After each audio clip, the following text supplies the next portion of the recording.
Galvanometer is a device which is used to measure current.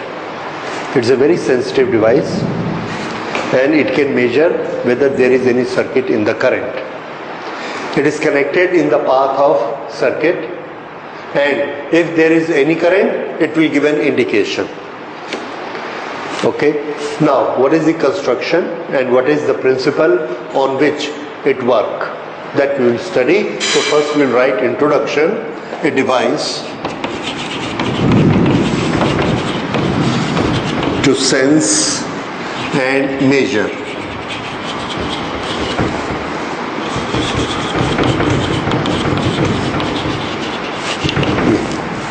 Current को sense भी करेगी, present और not present, और दूसरा उसको मेजर भी करेगी. The principal.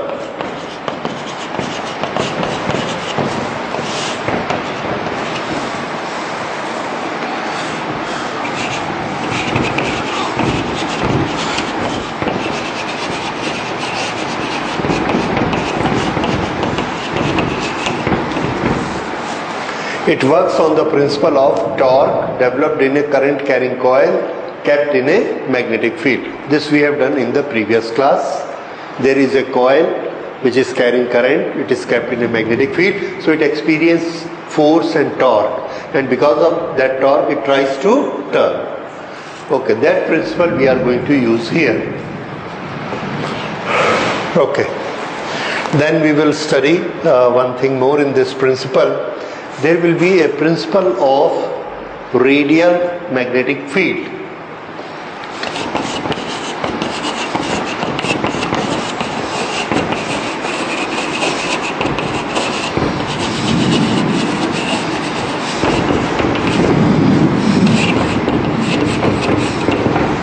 Radial magnetic field. Now what's a radial magnetic field? देखिए, for any coil which is placed in a magnetic field, here this coil is making at any time a certain angle. It may be like this, it may be like this, it may be like this while it is turning. Okay, then there is a magnet around it. Yeah. इस magnet का top अगर हम देखते हैं तो कैसा होता है? यस,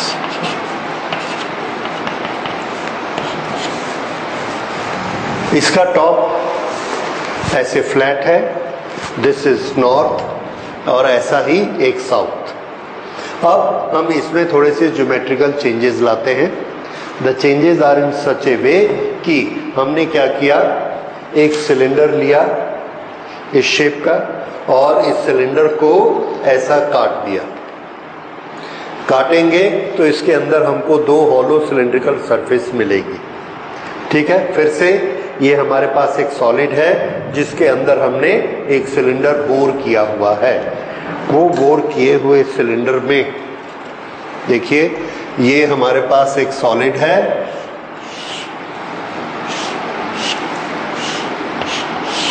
यहाँ पर हमने एक ये सिलेंडर बोर किया और बोर करके इसके बाद इसको यहाँ से काट दिया. जब हम इसको यहाँ से काटेंगे तो ये दो हिस्से हमको मिलेंगे और इसके बीच में हाफ सिलेंडर इधर और हाफ सिलेंडर इधर, दोनों तरफ से ऐसा कटा हुआ रहेगा. इस तरह से कि अगर मैं किसी सिलेंडर को उसमें ऐसे डाल दूं तो ये पूरा सिलेंडर उसके अंदर ऐसा चला जाएगा. Is this thing clear? ठीक. तो ये दो मैग्नेट हमने लगाए और ये एक लोहे का सिलेंडर लिया और इस सिलेंडर को ऐसा इसमें डाला. ये दोनों मैग्नेट हैं और ये एक सिंपल आयरन पीस है. उस समय मैग्नेटिक फील्ड कैसा बनेगा उसको देखिए. Top view.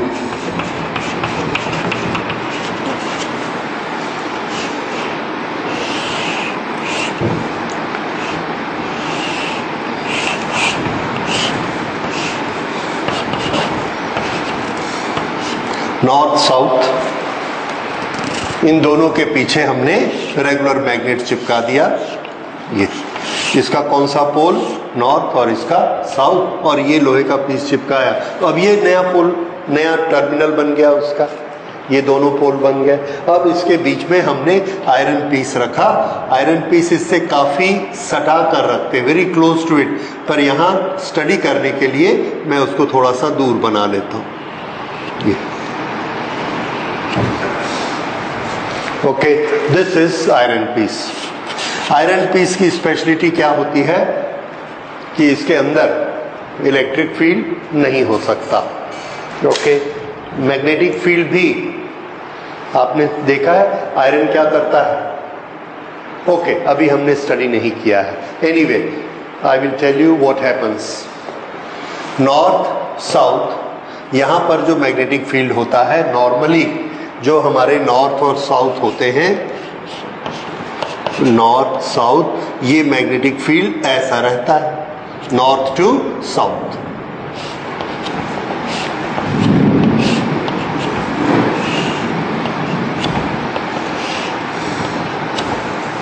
ये नॉर्थ टू साउथ। तो बीच वाला जो पोर्शन है, यहाँ पर एक यूनिफॉर्म मैग्नेटिक फील्ड रहता है और ये स्ट्रेट लाइंस रहती हैं। अच्छा, अब जब हम यहाँ पर ऐसा सिलेंडर बना देते हैं तो इसकी शेप देखिए कैसी हो जाती है। यहाँ से जो लाइन जाती है इस तरह से, ये ऐसे, इसके अंदर से ऐसे, और यहाँ से निकलकर फिर इस तरह से यहाँ आ गई, ऐसे। ठीक, अब यहाँ से जो लाइन जा रही है, दैट इज दिस वन,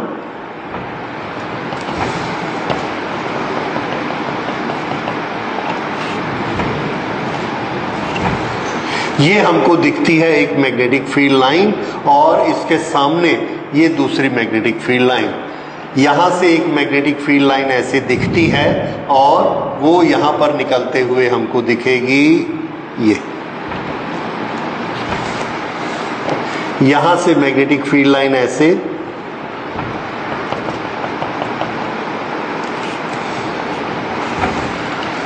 यहाँ से magnetic field line north to south, ये नॉर्थ टू साउथ, और ये यहाँ से ऐसे। इस तरह से हमको नॉर्थ से मैग्नेटिक फील्ड लाइंस आ रही हैं और कहाँ जा रही हैं, साउथ में, और बीच में ये आयरन पीस है।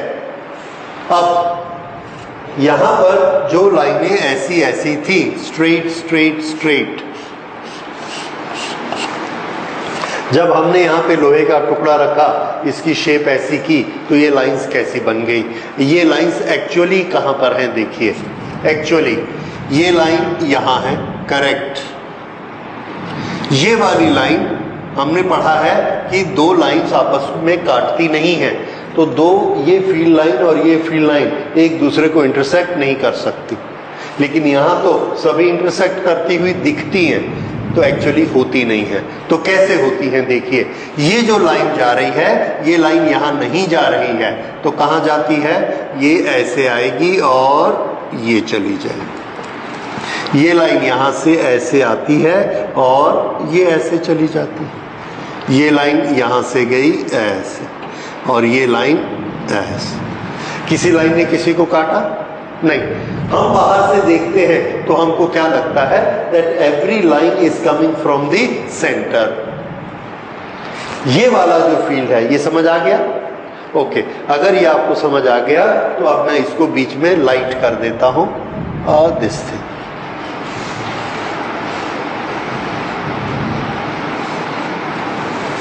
ये जो हमको दिखता है ब्लैंक स्पेस में, वो मैग्नेटिक फील्ड ऐसा होता है। क्या हुआ इसका ऐसा होने से, तो फिर से देखिए, इसमें मैंने एक कॉइल रखी। ये मैग्नेटिक फील्ड हम कहाँ बनाते हैं, यहाँ पर। ये this is magnets and these are curved cylindrical magnets, cylinder magnets, ये सिलिंड्रिकल एंड्स वाले। इसके बीच में हमने ये क्या रखा है, ये आयरन कॉइल, और ये जो चीज है, this we will call as core. Iron core, ये राउंड वाली चीज है। इसके बाद हमने ये उसके ऊपर एक फ्रेम लगाया और उस फ्रेम में हमने तार को लपेट दिया। यहां पर मैंने फ्रेम लिखा है, this is rigid frame for base. Okay, इसकी बात नहीं कर रहा। यहां पर एक हमने प्लास्टिक का ऐसा फ्रेम बनाया और उस प्लास्टिक के फ्रेम को देखिए, इस तरह से प्लास्टिक का फ्रेम, ये चार, और इस पर ऐसा लपेट दिया कॉइल को, तो ये कॉइल की ऐसी शेप आ गई, इस तरह की शेप। इस कॉइल को, फ्रेम को हमने कहाँ रखा हुआ है? आंसर है सिलेंडर के ऊपर। फिर से देखिए, ये हमारा सिलेंडर है, इस सिलेंडर में हमने इस फ्रेम को ऐसे चढ़ा दिया, उसके ऊपर तार को लपेट दिया, ठीक है। अब ये पूरा का पूरा सिलेंडर इस मैग्नेट वाले कुएं में ऐसे डाल दिया। फिर ऊपर से देखा। अब जब हम इसको ऊपर से देखते हैं तो हमको वो तार कैसी दिखेगी? स्ट्रेट लाइन दिखेगी, ये ऐसे। उस तार को हम देखते हैं कि वो कहां पर है, तो देखिए वो जो कंडक्टर है वो हमको यहां दिखता है, ऐसे। ये कंडक्टर यहां पर दिखा। ये कौन सा कंडक्टर है? तो पिछले लेसन में याद करिए, ये थी लेंथ, ये थी विड्थ, और एरिया वेक्टर, इस अगर इसको हम विड्थ मानते हैं तो ये इसका एरिया वेक्टर था, और यहां पर मैग्नेटिक फील्ड ऐसे। इन दोनों के बीच का एंगल क्या बनता था? थीटा, और टॉर्क कितना होता है? N I A sine theta, N I A B sine theta, where sine theta, theta is angle between area vector and magnetic field vector. Okay, यहां पर वो एंगल कितना है? तो आंसर है कि जब ये कॉइल ऐसी है तो हम ये मैग्नेटिक फील्ड की डायरेक्शन लेते हैं और दोनों ऐसे बने हुए हैं। एरिया वेक्टर कहाँ है? तो एरिया वेक्टर यहाँ है, ये एरिया वेक्टर है, ये मैग्नेटिक फील्ड B है, दोनों के बीच कितना एंगल है? 90, तो ये थीटा कितना हो जाएगा? 90। उसके बाद ये फिर ऐसा घूम गया, करंट के कारण टॉर्क लगा और टॉर्क के कारण वो घूम गया। जब ये घूमेगा तो यहां पहुंच जाएगा, ये इस सिचुएशन में। अब इसका एरिया वेक्टर कहां है? तो आंसर है ये है इसका एरिया वेक्टर, ये एरिया वेक्टर है। इसका मैग्नेटिक फील्ड कहां है? तो आंसर है ये है इसका मैग्नेटिक फील्ड, क्योंकि अब कॉइल ऐसे आ गई है और ये मैग्नेटिक फील्ड है, ये कॉइल है, ये एरिया वेक्टर है। अब एंगल कितना? 90। अब ये कॉइल ऐसा घूम गई, ऐसा घूमकर ये कॉइल इधर आ गई। जब ये इधर आ गई कॉइल तो एरिया वेक्टर ऐसा चला गया, लेकिन मैग्नेटिक फील्ड कौन सा लेना है हमको? ये वाला, जिसमें कॉइल खड़ी है, ये, और ये एरिया वेक्टर है। What is the angle between them? 90। अब ये एक बड़ी स्पेशल चीज है कि जब भी ये कॉइल घूमेगी हमेशा इसका एंगल कितना रहेगा? 90, किसी भी पोजीशन में। और अगर इसका एंगल 90 रहेगा तो ये जो टॉर्क है, ये टॉर्क, इसकी कैलकुलेशन क्या हो जाएगी? N I A B into 1। ये तो इससे हमने क्या किया? थीटा की डिपेंडेंसी खत्म कर दी।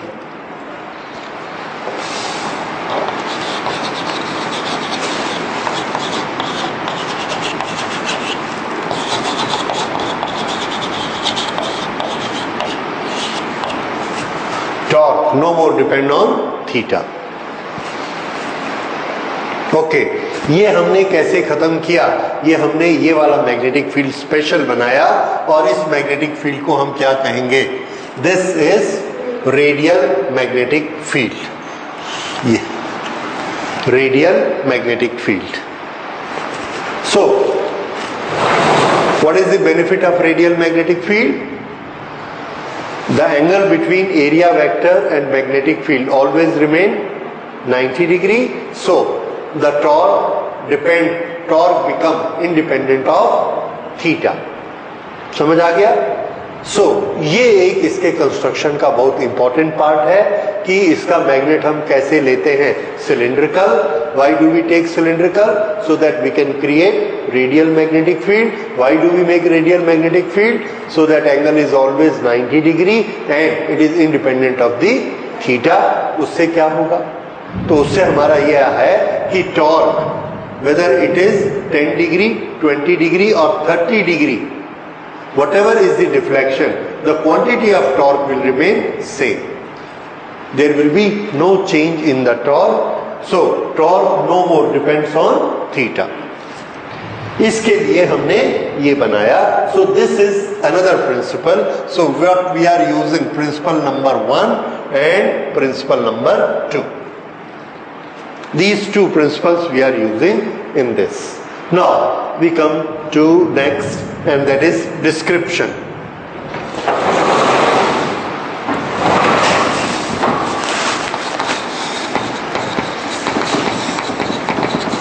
Description and diagram.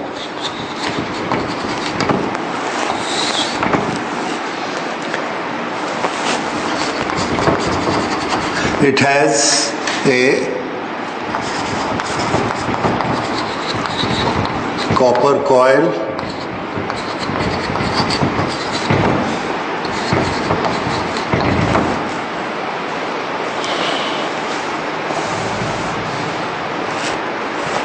okay, it has a copper coil wound on a metal frame resting on a soft iron cylindrical core. ये देखिए यहाँ पर हमने एक फ्रेम लिया छोटा सा मेटल, उसके ऊपर किसको लपेट दिया? कॉइल को। कॉइल को लपेटने के बाद इसको किसके ऊपर फंसा दिया? सिलेंडर। ये सिलेंडर कौन सा है? सॉफ्ट आयरन का सिलेंडर। समझ आ गया? ओके। इसके दोनों तरफ पाइवट होते हैं। पाइवट मतलब एक एक नोक ऐसी निकली हुई, और एक रिजिड फ्रेम होता है। ये उससे क्या होगा? देखिए ये इसमें एक पाइवट इधर निकला हुआ है और एक पाइवट नीचे निकला हुआ है। अब यहां पर हमने फ्रेम लगा दिया तो ये ऐसा घूम सकता है आराम से। समझ आ गया? फ्रिक्शन इसको इतनी अच्छी नोक बना देते हैं कि ये फ्रिक्शन एकदम रिड्यूस हो जाता है। So it is free to rotate on its axis. ऐसा इसका मैकेनिकल कंस्ट्रक्शन करते हैं कि ये इस तरह से रोटेट हो सकता है। ठीक है? ओके। सो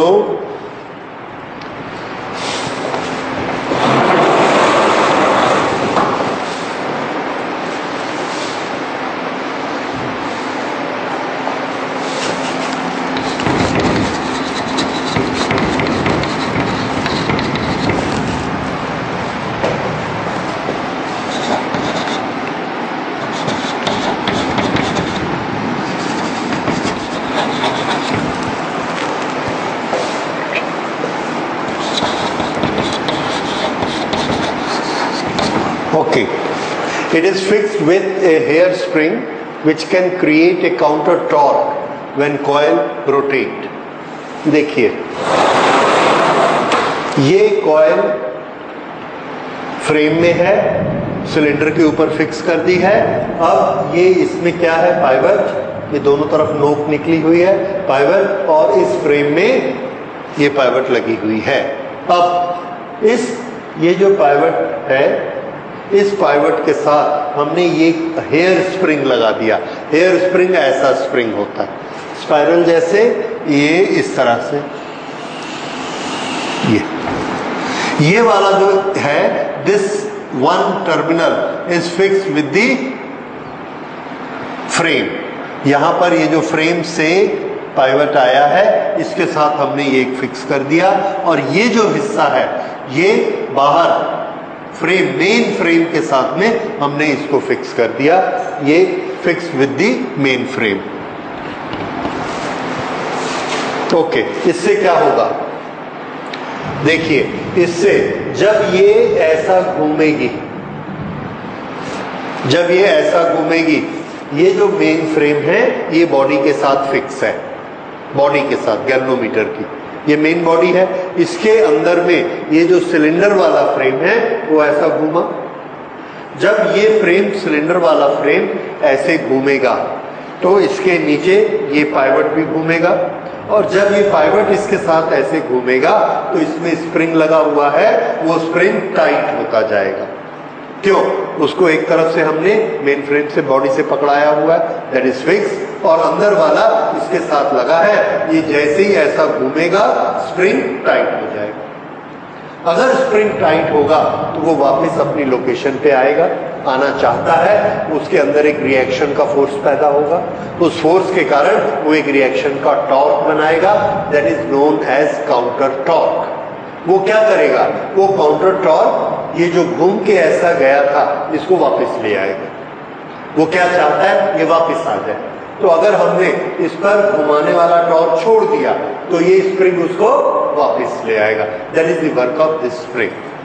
तो ये जैसे ही कॉइल घूमती है ये क्या क्रिएट करता है? एक काउंटर टॉर्क क्रिएट करता है। कितना टॉर्क क्रिएट करेगा इट डिपेंड्स, कि अगर वो बहुत हार्ड स्प्रिंग है तो ज्यादा टॉर्क क्रिएट करेगा, सॉफ्ट स्प्रिंग है तो कम टॉर्क क्रिएट करेगा। Okay, so that is the function of this hair spring and this is very important. Otherwise जब ये घूमेगा वापस नहीं आएगा फिर। ओके, when coil rotate,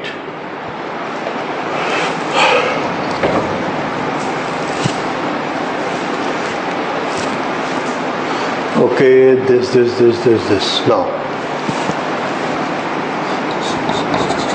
this coil is free to rotate, this coil is free to rotate in a radial magnetic field.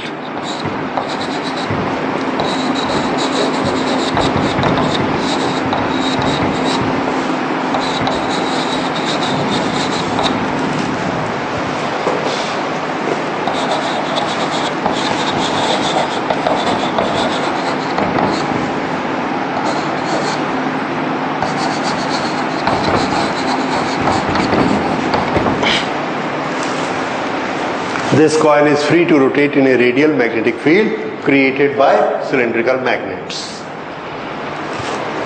तो ये हम फिट कर देते हैं दोनों सिलिंड्रिकल मैग्नेट्स के बीच में।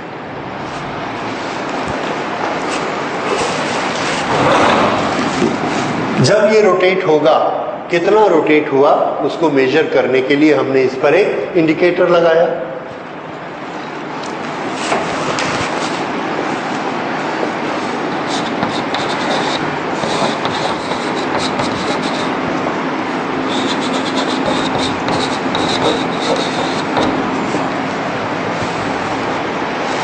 जितना डिग्री घूमेगा that is measured by an indicator and a scale which is here. ये इंडिकेटर ऐसे घूमेगा और इस स्केल पर डिग्री के निशान होंगे, उस पर हमको मिल जाएगा कि ये कितना डिग्री घूमा है। उसके बाद the two ends of the coil are connected to two terminals, और हम यहां पर से एक्सटर्नल सर्किट का कनेक्शन करेंगे। यहां से करंट आएगी, ऐसे एंटर करेगी और यहां से वापस चली जाएगी, तो current will flow through it. इसके लिए ये दो क्या है? टर्मिनल। ये टर्मिनल यहां भी हो सकते हैं, यहां भी हो सकते हैं, कहीं भी हो सकते हैं। Okay, the rotation is measured by an indicator and scale.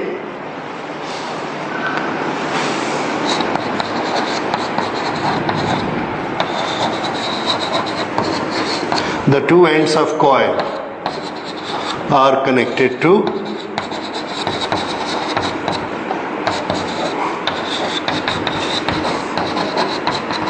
two terminals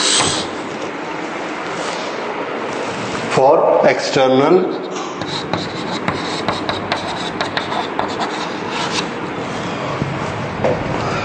connector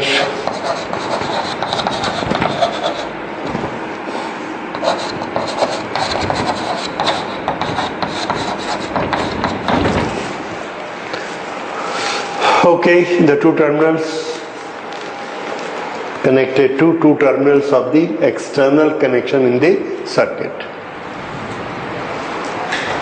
तो ये यहाँ पर हमने टर्मिनल लगा दिए. सो this is all description and diagram. Diagram आप बनाएंगे, डिस्क्रिप्शन लिखेंगे and every part will be given A label कि कौन सा क्या क्या है. नाउ वी अंडरस्टैंड कि इसमें कितने पार्ट होते हैं. मेन पार्ट फिर से क्या क्या है. There is a magnetic field created by cylindrical magnet. There is a coil which will carry the current, in which torque will be created, and that coil is free to rotate.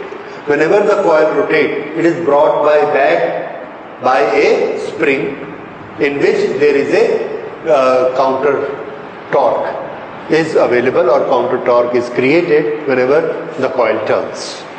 ठीक है, ये इसके main part होते हैं. And to see how much it has turned, we have got an indicator and a scale which will show how much it has turned.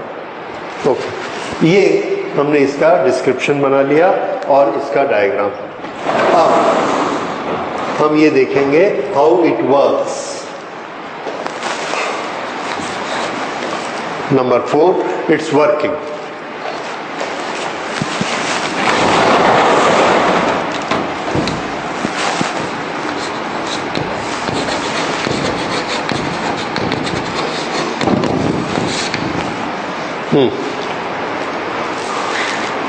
The current is flown, or the galvanometer is connected with the circuit.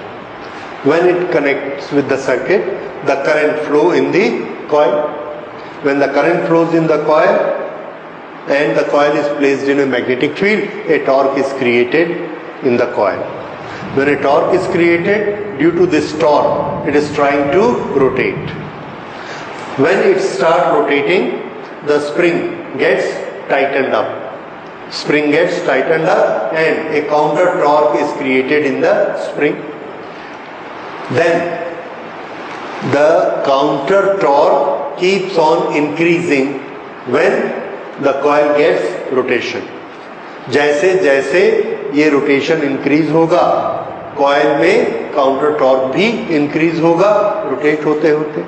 लेकिन coil जो torque बना रही है वो change नहीं होता.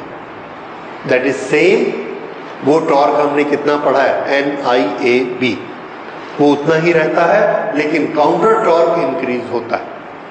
One situation will come when both the torques become equal. फिर से सुनिए, हमने टॉर्क क्रिएट किया 100 विद द करंट. ये ऐसा घूमना शुरू हुई, स्प्रिंग टाइट होना शुरू हुआ, स्प्रिंग ने काउंटर टॉर्क बनाया कितना, 10. अभी भी 100 ज्यादा है. Then it will rotate further 20. अभी भी 100 ज्यादा है. Then it will rotate 60. अभी भी 100 ज्यादा है. Now it will rotate, it has come to 100. इतना स्प्रिंग टाइट हो गया कि स्प्रिंग ने काउंटर टॉर्क कितना लगाया, 100, और ये करंट भी कितना बना रही है, 100. Now what will happen? Will it rotate further? No. Now it will stop there. जब वो स्टॉप हो जाएगा तो उसका जो इंडिकेटर है वो भी इतना टर्न होने के बाद में स्टॉप हो जाएगा. अब ये दोनों का टॉर्क बराबर हो गया, but it has to turn. तो उसका जो टर्न हुआ थीटा एंगल में, वो हम किससे काउंट कर लेंगे, इंडिकेटर से. इंडिकेटर और स्केल में हमको दिख जाएगा कि वो कितना डिग्री टर्न हुआ है. राइट. अब ये जो टर्निंग है ये किसके प्रोपोर्शनेट है, आंसर है टॉर्क के प्रोपोर्शनेट. और टॉर्क खुद किसके प्रोपोर्शनेट है,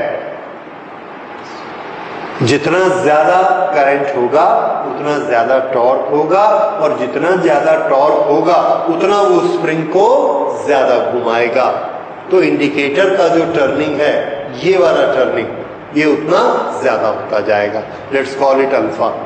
तो ये ऐसे अल्फा से घूमते जा रहा है 1 डिग्री 2 डिग्री 30 डिग्री पे जाके इसने स्प्रिंग का और इसका बराबर हो गया, तो ये रुक गया। अब ये 30 डिग्री पे रुका है, अगर हम इसको 40 कैसे करेंगे? करंट को इंक्रीज करेंगे, कॉइल का टॉर्क इंक्रीज होगा, कॉइल उसको और ज्यादा स्प्रिंग को टाइट करेगा and this will turn up to 40। So the turning of the coil, stopping of the spring at a particular angle, that indicates how strong is the current. So this is the thing we will write in the working. So working, when current is allowed to flow in the coil which is kept in the magnetic field, a fixed torque is created. हम लोगों ने पढ़ा अभी torque is equal to NIAB, और ये सभी चीजें constant हैं, इसलिए टॉर्क भी कैसा है? Constant for a particular value of I। जब I बदलेगा तो टॉर्क बदलेगा। Okay, due to this torque when it start rotating then spring gets tight. When the spring gets tight that create an anti torque in the spring.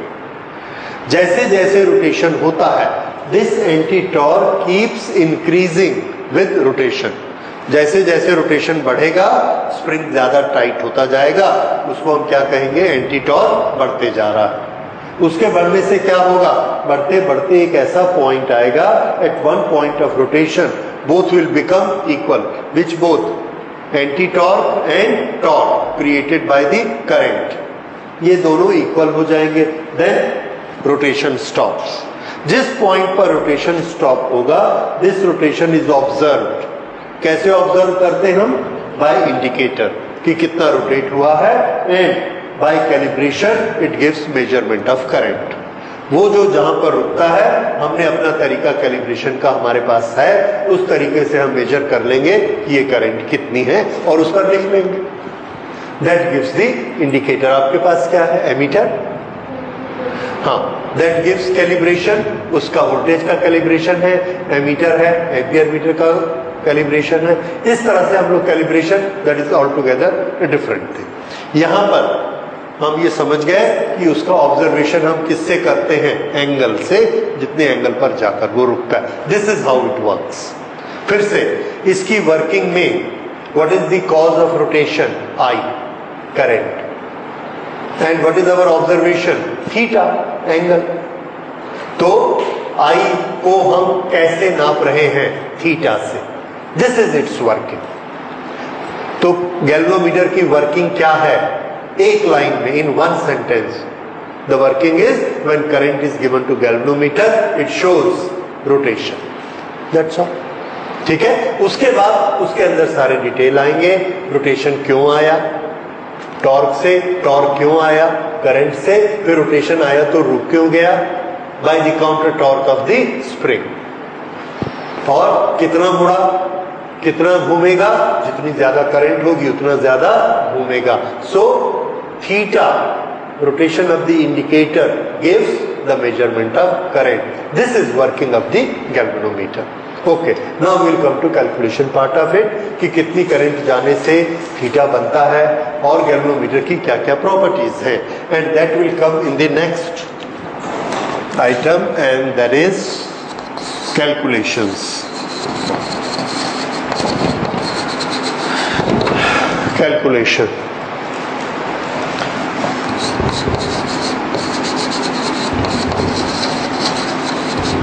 Torque created by coil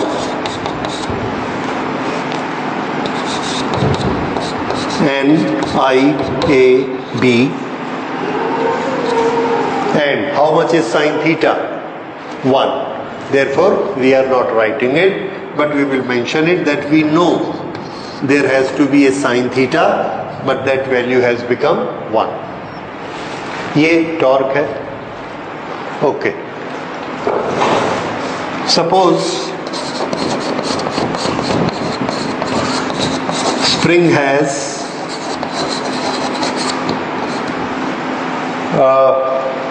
spring में भी ना एक quantity हम लोग लेंगे, spring constant, that will be torque constant. वो क्या दिखाएगा? दैट विल बी अगर किसी स्प्रिंग को 1 डिग्री रोटेट किया जाए, टाइट किया जाए, कितना 1 डिग्री, तो वो कुछ काउंटर टॉर्क बनाएगा, that will be the torque constant of that spring. Torque constant क्या हुआ? 1 degree rotation, the torque created by the spring, that is torque constant. Let the torque constant, suppose spring has torque constant K. Okay.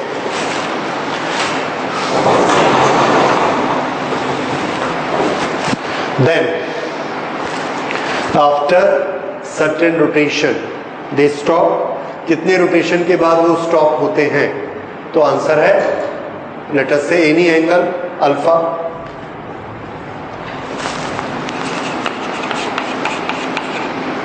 suppose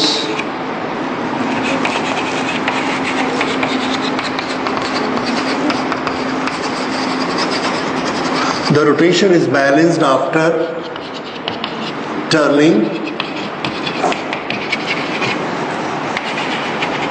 by an angle phi. phi angle turn हुआ और उसके बाद वो balance हो गया। हम ये नहीं बोलेंगे खत्म हो गया, बैलेंस हो गया एक तरफ से करंट का, okay, an angle phi. Then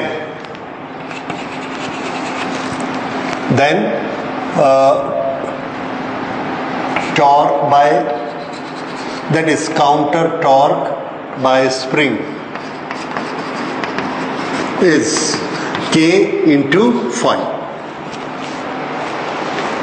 एक एंगल 1 डिग्री घूमने से कितना काउंटर टॉर्क लगता है? के। तो 5 डिग्री घूमने से कितना लगेगा? के इंटू 5, 5 इंटू के, ठीक है ये। Then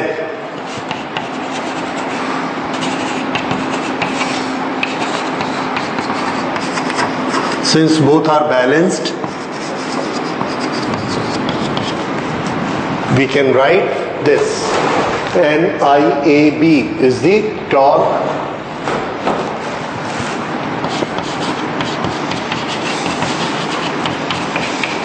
K into phi. NIAB is equal to K into phi. Okay? अब अगर ये इसके बराबर है तो I किसके बराबर होगा? Very good. Therefore, current I is equal to K upon NAB into phi. इस फॉर्मेट में इसको लिखेंगे। All these are constants. What is K? Spring constant. What is N? Number of turns. एक बार हमने कॉइल बना दी, नंबर ऑफ टर्न्स कांस्टेंट हो गया, area constant हो गया, जो 2 मैग्नेट हमने लगाए वो भी फिक्स है। सो ड्यूरिंग रोटेशन ये कोई क्वांटिटी चेंज नहीं होती। ये सब क्वांटिटीज कब पिक्चर में आती हैं? When we construct a galvanometer. तो ये सब कंस्ट्रक्शन के समय हमने जैसा स्प्रिंग लिया, कितनी बड़ी कॉइल ली, ये सब उस पर डिपेंड करता है। So this quantity become a constant with galvanometer and we call it galvanometer constant. Okay,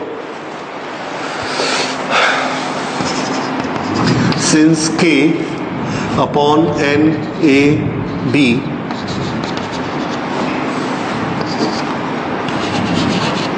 all are constants of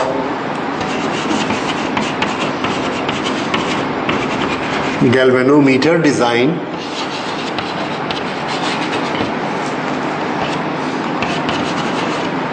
this is termed as galvanometer constant.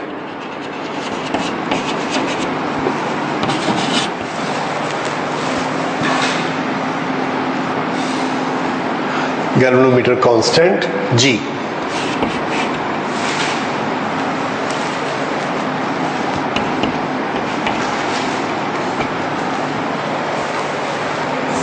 So now we can write it as current is equal to galvanometer constant into phi. What is galvanometer constant here? K upon NAB। अच्छा, अब देखिए एक constant है, current है और angle है। So angle और current ये आपस में कैसे हो गए? I is directly proportionate to phi. That means if the I increase 2 times, the angle will change 2 times. If the I increase 6 times, the angle will increase 6 times. There is a direct relationship between current and angle. तो अगर हमने किसी एक particular current के लिए एक angle note कर लिया तो हम पूरा कैलिब्रेशन कर सकते हैं। जैसे 1 एम्पियर के लिए सपोज 10 डिग्री आया तो 20 पे हम क्या लिख सकते हैं? 2 एम्पियर, 30 पे 3 एम्पियर, 40 पे 4 ampere and the whole scale is calibrated. उसके बाद हम उसको लेकर आए और हमने अपनी मोटर के साथ लगाया, वो जाके खड़ा हो गया 17 पे। नाउ वी नो मोटर कितना करंट ड्रॉ कर रही है, 17 एम्पियर, इट इज कैलिब्रेटेड। ये हम क्यों कर सकते हैं? हमको कोई फॉर्मूला नहीं लगाना है। The current is directly proportionate to angle and only angle. उसका sine theta, cos theta, tan theta कुछ नहीं चाहिए और स्क्वायर प्लस माइनस कुछ नहीं चाहिए। It is directly proportionate to phi. ठीक है, so this is how this galvanometer act and this is how it works. अब गैल्वेनोमीटर की कुछ स्पेशलिटी होती हैं, जैसे one of the specialty is its sensitivity. One thing you have already done, what is a galvanometer constant? This you have done. What is a galvanometer constant? K upon NAB is galvanometer constant because it is all related to specifications of galvanometer. Okay, now sensitivity. Sensitivity दो तरह की होती है, current sensitivity और voltage sensitivity. Current sensitivity होगी अगर हम इसको एक यूनिट करंट 1 एम्पियर करंट देंगे तो ये कांटा कितना डिग्री जाएगा। ठीक है, जितना ज्यादा जाएगा उतना हम बोलेंगे कि गैल्वेनोमीटर सेंसिटिव है। फिर से एक गैल्वेनोमीटर में हमने 1 माइक्रो एम्पियर करंट दी, 1 माइक्रो एम्पियर, और वो ऐसा दिखाया 2 डिग्री। दूसरे में हमने 1 माइक्रो एम्पियर दी, बड़ी मुश्किल से वो आधा डिग्री उठा, हमको दिखाई नहीं। What we will say, the second galvanometer is not sensitive. पहले वाला कैसा है? सेंसिटिव। फिर से एक और गैल्वेनोमीटर हम लाए, उसमें भी 1 माइक्रो एम्पियर दिया तो देखा वो ऐसा 4 डिग्री चला गया। अब क्या बोलेंगे? That is very sensitive. तो सेंसिटिविटी हम किससे नाप रहे हैं? डिफ्लेक्शन। और वो डिफ्लेक्शन पर यूनिट करंट जितना होगा that is known as sensitivity. Okay, so sensitivity is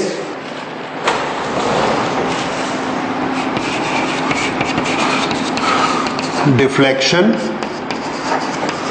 पर unit current is current sensitivity.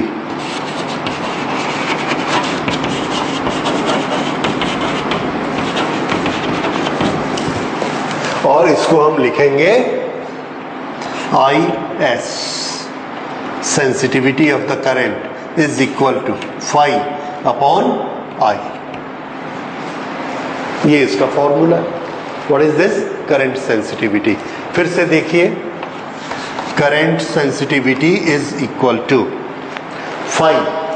Phi को यहां से निकालिए, किसके बराबर है? NAB into I divided by K। So this we can write NAB into I divided by K। ये किसकी वैल्यू है? फाई डिवाइडेड बाय आई और I cancel. So what do we get here? NAB upon K. This is current sensitivity. तो current sensitivity का description कितना हुआ? NAB upon phi, NAB upon K. Okay, आप कैसा गैल्वेनोमीटर चाहते हैं? मोर सेंसिटिव और लेस सेंसिटिव? तो आंसर है naturally better quantity means more sensitive. Now, how can we increase sensitivity of a galvanometer?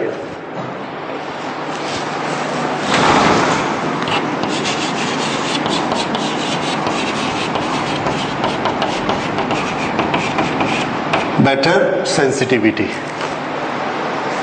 Better sensitivity के लिए हमने क्वांटिफाई कर लिया है सेंसिटिविटी को, क्वांटिफाई किया, this is sensitivity. Better means value is higher. इसकी वैल्यू हाई कब होती है? जब क्या ज्यादा हो? Number of turn should be large. Area कैसा होना चाहिए? लार्ज, कॉइल का एरिया। मैग्नेटिक फील्ड कैसा होना चाहिए? स्ट्रॉन्ग। और के कैसा होना चाहिए? लेस, जितना कम हो। के लेस कैसे होगा? तो आंसर है the hair spring we are using that should be a soft hair spring. जितना सॉफ्ट होगा उतना कम टॉर्क लगेगा घुमाने में, उतनी के की वैल्यू कम होगी। तो हेयर स्प्रिंग जितना सॉफ्ट होगा उतना हमारा गैल्वेनोमीटर क्या होगा? सेंसिटिव। ठीक है, तो ये याद रखिए, सेंसिटिविटी के लिए चार प्रॉपर्टी कौन कौन सी चाहिए? N should be large, A should be large, B should be large and K should be less. बस इसको नोट कर लेते हैं। Better sensitivity,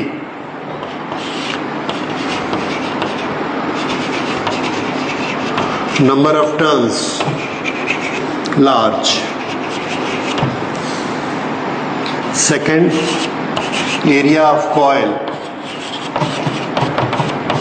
large, third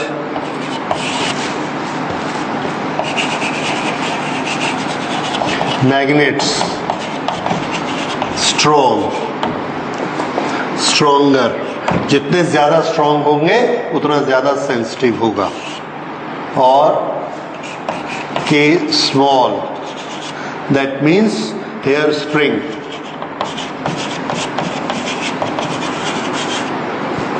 softer.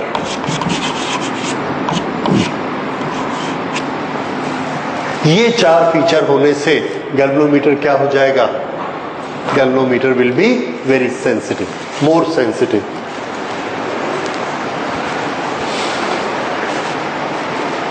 ठीक है, this is current sensitivity of galvanometer and how we can make it more sensitive. एक और term हम इसमें यूज करते हैं, दैट इज वोल्टेज सेंसिटिविटी। और वोल्टेज सेंसिटिविटी का फॉर्मूला भी ऐसे ही होगा, 1 वोल्ट देने से कुछ डिफ्लेक्शन आएगा, 2 वोल्ट देंगे फिर डिफ्लेक्शन डबल हो जाएगा। जितना ज्यादा डिफ्लेक्शन जिस गैल्वेनोमीटर में आएगा वो वाला गैल्वेनोमीटर ज्यादा सेंसिटिव है। सबको हमने 1 मिलीवोल्ट 1 मिलीवोल्ट 1 मिलीवोल्ट दिया and there are 4 galvanometer. Whichever galvanometer will give higher deflection, जो ज्यादा डिफ्लेक्शन देगा उसको हम क्या बोलेंगे? That is more sensitive. So उसको हम लिखेंगे वोल्टेज सेंसिटिविटी।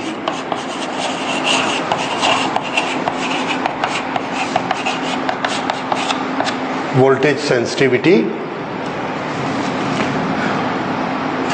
हाँ, this is deflection per unit volt.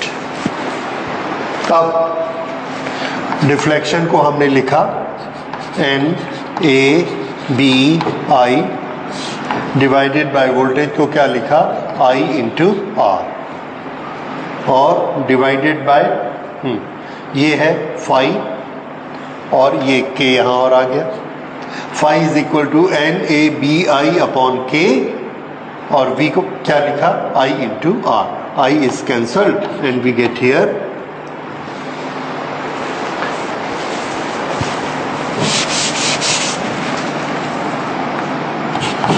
one upon R and this is again NAB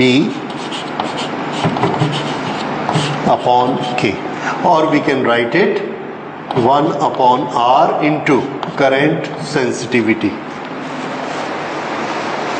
तो ये क्या बन जाएगा? Voltage sensitivity.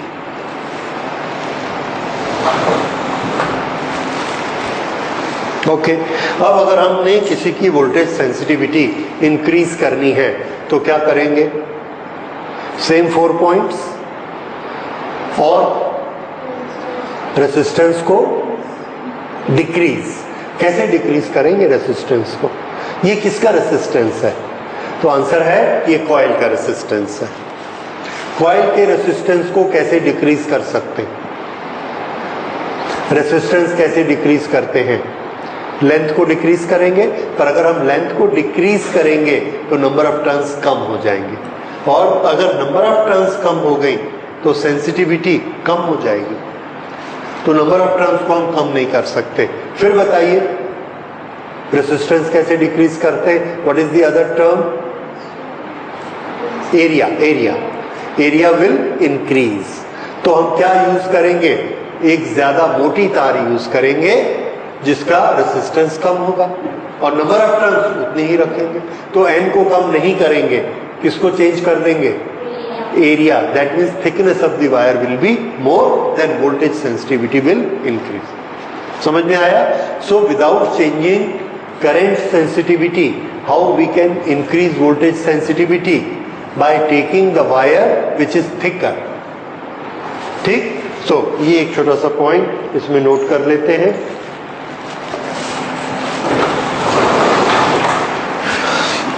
Voltage sensitivity is increased by taking thicker wire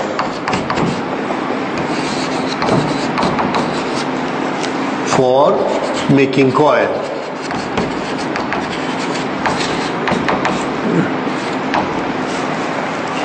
ठीक है, ये हो गया voltage sensitivity. Now come back again to the calculation part. What is the formula for current? This. Out of this what is this? All constants, construction constant, जिसको क्या बोलेंगे? Galvanometer constant. Then I is directly proportionate to phi. What is the use of galvanometer? What is the working of galvanometer? When current is given to galvanometer, it shows deflection. Okay. Now, what is sensitivity? Current sensitivity, the deflection per unit current. And what is voltage sensitivity? Voltage per unit, deflection per unit voltage. और इसको जब हम रखेंगे phi की value, we will come to know that more sensitive will have 1, 2, 3, 4 features. So this is all about galvanometer.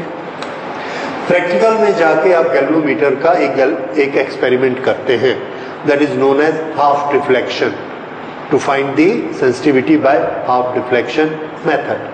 Okay, that we will discuss when we do the practical classes. Correct? Okay, so this is all about galvanometer.